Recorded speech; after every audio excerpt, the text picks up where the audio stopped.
Veteran Congress leader Siddaramaiah and KPCC President DK Shivkumar were sworn in as the next Chief Minister and Deputy Chief Minister of Karnataka, respectively, at the Sri Kantirava Stadium in Bengaluru today. Congress MLAs including G. Parameshwara, KH Muniappa, KJ George, MB Patil, Satish Jarkioli, Priyank Khadge, Ramalinga Reddy and BZ Zamir Ahmed Khan also have been sworn in as ministers in Siddaramaiah's cabinet. The swearing-in ceremony took place in the presence of Congress leaders Rahul Gandhi, Priyanka Gandhi, Mallikarjun Kharge and several opposition party leaders too. We have Rajalakshmi Joshi, a political analyst, still live with us. Rajalakshmi Joshi, we're seeing, of course, the swearing-in ceremony just conclude a big show of strength by the Congress party, not just their senior leaders, but also opposition faces who were all in attendance. Good afternoon, Uday. Yes, definitely. This is a show of strength by the Congress. But, the thing about the strength that they're showing here, this is for the 2024 elections, I am guessing.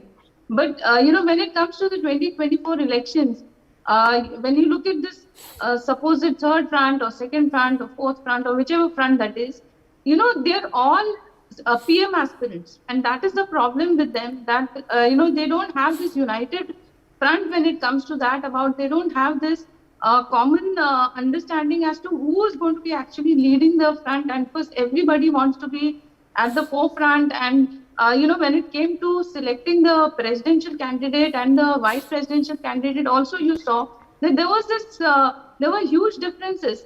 So if you look at it, in every state, if you look at it, then it doesn't really come across as they're all on the same page. So this may be very good for optics, but when it actually comes down to strategizing for the 2024 elections, if that is what they have in mind, because that they have started talking about how this win for Karnataka means that they are actually going to take over the 2024 also, and Congress seems to think that they can now lead the run for the president, for the prime minister. But contrary to their beliefs, actually, if you look at all the regional parties, they don't want to actually give over the power to the Congress once now, since they are actually, the regional parties are at the forefront now in most of these states. So they don't want to give the power back to the Congress now. So that there is a huge difference of opinion between all these leaders that you're talking about. Like for example, now in Uttar Pradesh, Akhilesh Yadav wants to field somebody in Amethi. Now, when it comes to Odisha, again, they have clearly said, Mr. Naveen Patnaik has clearly said that there is no chance of them being a part of the third front. Now, when it comes to Mr. Stalin, I don't know how much he will be willing to actually give the prime ministership to the Congress. So all of this, and again, within the Congress also, I'm not sure if they're actually clear about who exactly is going to be the prime minister candidate. So if they are portraying this as some kind of a pre-run to the Lok Sabha elections in 2024, then I'm not really sure that this is anything beyond optics, and they have a long way to go before they can actually arrive at any consensus. But maybe this could be the start, you could say, but they do have a long way to go from here, Uday. Yes, certainly they do have, of course, a long way to go, but this is all coming, of course, in the race for 2024. It's all coming, of course, in the semi-final year for the Lok Sabha polls. Okay, let me also take that to Rajalakshmi Joshi. Rajalakshmi Joshi, on the guarantees now. What do you make of the guarantees? Are they, is it fiscally prudent to implement them? Do you believe they will end up harming the exchequer a bit? And also, what do you believe will be the long-term political impact of these guarantees if they are implemented properly? Because don't forget, Rajalakshmi Joshi, 28 Lok Sabha seats come from Karnataka. That's a very interesting question, Uday, and that is something that has been of great concern to me and to a lot of us, that now, if you look at it, there are a lot of aspects to this. If you look at it, they have not actually specified about the terms and conditions. Now, you know that there are a lot of very appealing schemes that always say that, the terms and conditions are written in very fine print. Now, here they are not written at all. And every now and then they keep changing those terms and conditions. Like I think Alokji was very clear, rightly talking about how DK Shivkumarji was talking about the free right to the women. There is this terms and conditions again about they will have to submit their identity cards or something like that. So they are not very clear about all of that. So those terms and conditions, I don't think that the people are really aware of what they are going to be.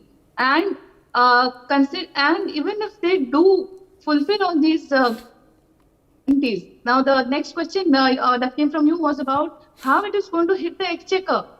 That is the way I see it. It is going to make the state of Karnataka almost bankrupt. It may even take up more than 1/3 of the entire budget, which actually leaves almost nothing for other infrastructure development. Now look at how it hits the infrastructure development. So all of that is going to be very difficult for them to actually implement. So, and they are talking about implementing it right from the first cabinet meeting. So I'm sure that there are going to be some terms and conditions. Now, looking at it from the long-term political impact of it, what really appalls me is like I'm really disappointed by a lot of things. That this is going to make the people quite lethargic, and they're going to be not so ambitious about their own aspirations. They are going to just look at it as we don't really care about how much development is there in terms of infrastructure as long as we are comfortable getting everything free. So, you are actually cutting down the aspirations of people. It's like we don't really care about if we have good quality trains. We don't care if they're Vande Bharat trains. What we care about is whether I'm getting a free ride. What I care about is whether I get 1,000 rupees sitting at home, instead of actually looking at whether there is some good educational facility coming up. Or, if you have seen the constituencies that were lined along all these Bangalore-Mysore expressways, along, all these kind of development activities that were announced or inaugurated by PM Modi ji, it's shocking to see that all of them went to the Congress where actually they had announced freebies. So it looks as if people have chosen freebies over the development. So that is a very wrong trend, because in the long run, other political parties also, they will just keep on talking about freebies and not about the actual development. So that is not a good way of staying in power. So I've always believed that it's always good to empower the people rather than actually just giving out doles, because that actually makes them comfortable with what they are and content with what they have. And I think that is not a good way of a country to progress. So that actually takes the country, a few decades behind instead of taking it ahead.